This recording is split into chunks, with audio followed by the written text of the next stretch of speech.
I've been thinking about making this video for quite a long time. There's no special effects with this, no pictures, there's just me and my cup of coffee. Today I have Mickey Mouse, and I'm going to say I support Israel and I don't support Palestine.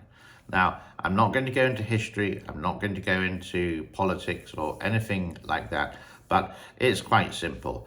On the beginning of October, yeah, these people from Palestine decided to pop into Israel, and we all know the story there. So then they sort of like buggered off, basically, and after that, yeah. So let's put it in a different perspective. If Canada did exactly the same, then went back to Canada again, what would be America's reaction? If Germany once again invaded France and then went back to Germany, what would the French people do? Of course, they would retaliate. It's like someone coming into your home. You would like to find out who's been in your home. You would call the police and they may investigate. It's the same kind of thing which is happening.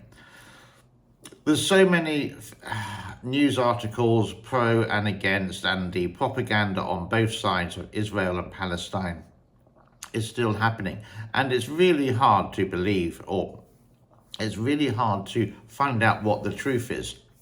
Now, what's happening in Palestine now, or the Gaza Strip, is, yeah, it's horrendous. And do I agree with that? Don't know, yeah, but I'm just possibly going to say no with that one. So how they retaliated, yeah, of course they had to go into Palestine, and they got to show strength. If they didn't, then Palestine and other organizations like Hezbollah would do it to Israel again and again. And if Israel just said, well, okay, never mind, yeah, it's fine, let it be. Some other articles, they say that the Jewish people don't belong in the Middle East and they should be in Europe, for example. Well, then we go into history of thousands of years ago, with Jewish people, the Christian people, the Crusades, etc. There's always been a serious problem there. And I think now, because of social media blow up, like on Twitter and YouTube, etc., you can see so many different arguments. And all of them, yep, are very intelligent people, unlike myself, who actually do a good argument. But what both parties do, they leave out gaps. Now, one of my skills, I would say, can I say that, is that I have the attention to detail, and sometimes they miss something out and they don't show the evidence. It's just like talking, and there's zero evidence, and this is sort of like the propaganda. The same thing happened in World War II.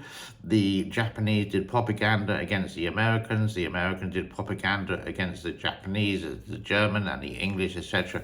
It's all the same kind of thing. What is the solution? Well, like any conflict around the world, it needs the talks. It needs the two people to get together, sit down. It needs to be monitored, you could say, by a non-partisan or a player which is not in the actual party. Like a little bit like the end of World War I, for example, where the two parties got together, settled their agreement, and guess what? That was the end of World War I, after many people sacrificed their lives for their country, or were forced to, one way or the other. So I think most people would actually agree that with this situation, not the past, please note, not the past, this situation, and this year, 2023, Palestine came into Israel, did some horrible things. Israel's going to retaliate. As simple as that.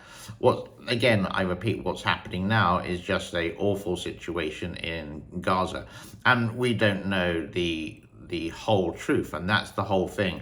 These people are just speculating. They're getting the positive things out of media from both sides of the party. They skip out the negative things and they compile stories together about Israel is good, Palestine is good, Israel is bad.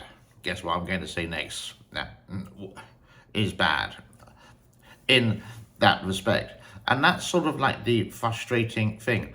Now, I have done a poll on my YouTube channel literally before I made this video, and it's for you to decide, who do you support. Now, you have two choices. It's going to be Israel and Palestine. I should have put a third one saying none, but let's see what happens. Now, most of my audience, yet granted, are from the United States of America. Most of my audience are in the elderly side, from 55 to 85. I do get the statistics and the geographical location of where my followers or people who watch my channel, not many of them, but it's there.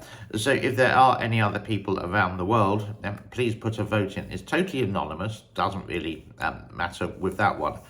While we're here, please do give it a thumbs up if you like this video. If you don't like the video, give it a thumbs down. Please do subscribe to the channel. Please check that your subscription is still available. And what else? Please do share this and hit the notification button, which is the bell. If you hit all, then these videos are going to be alerted to your system every time I upload one. Sometimes the powers that be do a little bit of a purge, and with that, we just have to just check. The other day, I subscribed to a channel called Pleasant Green. He's a scam baiter, and I realized that I wasn't subscribed anymore, so I just had to re-click the button. It does happen, so please do it with this channel. So what are your opinions? Am I talking a complete load of baloney? Does it make sense to you? I'm only talking about the retaliation, not the history, not what happened before, not from 1,000 years ago or in the 1960s or whenever, etc., etc. I sort of see things in a very simple way. Maybe that's right, maybe it's wrong. I do listen to both sides of the argument, and I can see that both sides will try to manipulate one way or the other, denying lots of things and giving so-called evidence. But I'm becoming sort of objective in this one. But given the choice out of two, I do support Israel in this point of view. Not because of religion or anything like that. It's just because, yeah, I totally agree that they should have retaliated. They did, and the same as any other country would if they were invaded. And a lot of these YouTubers, tin hat conspiracy theorists, will always support the negative side, and make the West and blame the collective West, the Western media, etc. So this is when I get more confused. What about the Japanese Times? They're not Western. They're in land of the rising sun in the East. So, and they will always use words like proxy war, and this is America's proxy war against In other words, supplying the money so America can be the dominant country of the world, etc., etc. Can you get my sort of drift? I think it's not as complicated as many people, especially the anti-people, make it really complicated. They're very intelligent people, make it very confusing, and I get totally lost. Yeah. There's a guy on YouTube about China called Jerry's Take on China, for example. He would talk about democracy and Chinese democracy, and why people can't vote for the actual leader, but they can vote for some of the smaller leaders who would vote for the big leader. Is that democracy? I thought democracy is the people's choice. You can actually choose when it comes to a president of the United States, hence what's going to happen next year in 2024. And Joe Biden, I would say, is definitely going to lose. And hopefully Donald Trump will come back, because he just loves to kick some backside. Then again, lots of people would criticize him and say, no, this is the wrong way. But they like the old-fashioned way. But Donald Trump, even though he's quite an elderly gentleman, he's quite modern. He knows what's going on in the world. And again, he's a businessman stroke politician who doesn't need the money to do it. I truly believe that he wants to make America strong, and as a businessman he knows exactly how to do it, but it's an uphill fighting battle with the Washington swamp. I'm rabbiting on too much with this. I believe in simplicity. When I understand it, it sort of makes a lot of sense. When I don't understand it, when there's lots of complication from these conspiracy theorists, with these people, they may have a very, very nice life in Hong Kong. So, sorry, in New York City. But here's the whole thing again with this. It was America who gave them this nice life. There's a guy on YouTube called Danny Haifong. Now, I would say that part of his ancestry does come from Vietnam, being his last name is Haiphong. Haiphong is a city very close to Hanoi, so maybe his father or his grandfather did originally come from there. But America has actually supported them to have a nice life with that. And then they backstabbed the country, basically, that let them in and have a nice life. America does have the freedom to speech, but these people, I would say, have no respect at all. And I say to them, go to these places. If you don't like the Western world, then pack up your bags and go. But no, they live in the comfort of the Western democracy and then complain about it afterwards.